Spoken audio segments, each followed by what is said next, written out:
बांगलादेशमध्ये झालेल्या सत्ता परिवर्तनानंतर बांगलादेशमध्ये मोठ्या प्रमाणात जे अल्पसंख्याक हिंदू आहेत त्यांच्यावर अत्याचार होत आहेत आणि त्याचाच निषेध म्हणून आता सर्वच देशांमध्ये जाहीर निषेध केला जात आहे। भारत देशामध्ये सुद्धा विविध ठिकाणी आता त्याचा जाहीर निषेध म्हणून मोर्चे काढले जात आहेत आणि विविध हिंदू संघटना आता एकत्र येत आहेत। छत्रपती संभाजीनगरमध्ये सुद्धा जिल्हाधिकारी कार्यालयाच्या समोर आता सर्व हिंदू संघटना एकत्र आलेल्या आहेत आणि त्यांनी आता त्या घटनेचा जाहीर निषेध करायला सुरुवात केलेली आहे।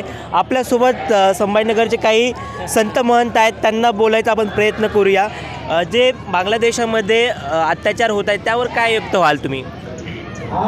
बांगलादेशामध्ये तर ही वर्तमान स्थिती आहे, परंतु संपूर्ण विश्वामध्ये हिंदूंवर कायमच अत्याचारच होत आलेले आहेत। एकूण बांगलादेशामध्ये अल्पसंख्याक हिंदूंवर विशेषतः अत्याचार केला जात आहे। तो कोणत्या जातीचा कोणत्या धर्माचा हे पाहिल्या जात नाही आहे, पण तू हिंदू आहे ना मग तुला आम्ही मारणार, अशा प्रवृत्तींना तिथे वाढ मिळाल्यामुळे आणि तिथलं जे गव्हर्नमेंट आहे ते त्यांना पोसत असल्यामुळे या हिंदूंवर जो अत्याचार होत आहे त्याच्याविरुद्ध बोलायला कोणीच तयार नाही आहे। संपूर्ण विश्वामध्ये भयान शांतता पसरलेली आहे, परंतु या ठिकाणी जर दुसरी कम्युनिटी असते तर मात्र 200-250 देश उभे राहिले असते किंवा आमच्या लोकांना तुम्ही वाचवा वगैरे युनोमध्ये बोलले असते। मग हिंदूंचा वाली कोण?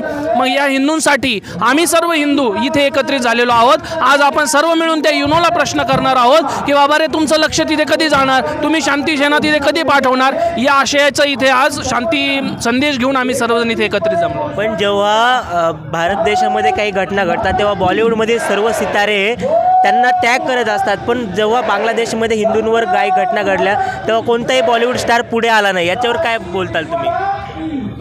बॉलिवूड स्टारासंदर्भात सांगायचं झालं तर तुम्ही एकूणच जर आपलं बॉलिवूड बघितलं, त्या बॉलिवूडची संपूर्ण जी थीम असते किंवा विचार करण्याची पद्धत आहे ती अहिंदूंना प्रोत्साहित करण्याची राहिलेली आहे। हिंदूंसाठी ते कधीच पुढे आलं नाही, परंतु तमिळ किंवा तेलुगू स्टारकडे तुम्ही बघा, सनातन हिंदू धर्माचा झेंडा असो किंवा त्याचे विचार असो किंवा संस्कार असो, सर्वांमध्ये आपल्याला टॉलिवूड आणि जी साऊथची कंट्री आहे ती पूर्णपणे आपल्यासोबत आपल्याला दिसते। तसे हे लोक येऊ शकत नाहीत, कारण की हे कोण्या ना कोण्या दबावाखाली असतात, कोण्या पैशाचा दबाव असेल, कॉलचा दबाव असेल, आजकाल तिकडून कॉल पण येतात, तुम्हाला सर्वांना माहिती आहे, आणि याचाच परिणाम म्हणून सर्व मुख गिळून शांत बसलेले आहेत।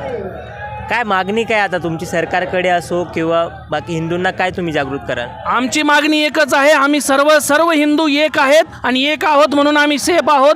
ते सेफ तसेच राहण्यासाठी आम्ही केंद्र शासनालाही विनंती करत आहोत की आपण युनोकडे हा प्रस्ताव द्यावा, युनोने या विषयामध्ये लक्ष घालावं आणि तात्काळ शांती सेना पाठवून हिंदूवर होणारा जो अत्याचार आहे, इस्कॉनच्या त्या संतांवर होणारा जो अत्याचार आहे तो तात्काळ रीतीने थांबवावा।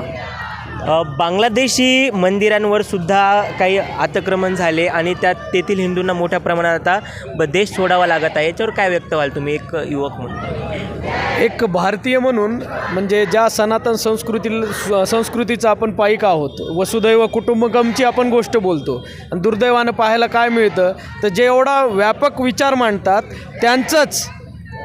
त्यांनाच मुळापासून उखडून टाकण्याचं जे अनादी कालापासून कार्य चालू आहे त्याच्यातच अजूनही भर पडत आहे, आणि त्याविषयी कुठल्याही मानवाधिकारवाल्यांना काही देणं घेणं नाही। हे आपल्याला आंतरराष्ट्रीय स्तरावर आपल्या देशामध्ये आणि सगळीकडेच पाहायला मिळतं।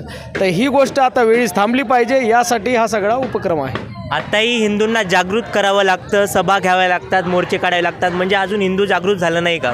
नाही, हिंदू बऱ्यापैकी जागृत झालेला आहे, आपण संख्या बघू शकत आहात, आणि बऱ्याच मोठ्या प्रमाणामध्ये पूर्ण देशांमध्ये इथे आंदोलन होत आहेत, आणि आम्ही सगळे हिंदू आता एकत्रित आलेलो आहोत, जागरूक झालेलो आहोत, एक आहे तो सेफ आहे।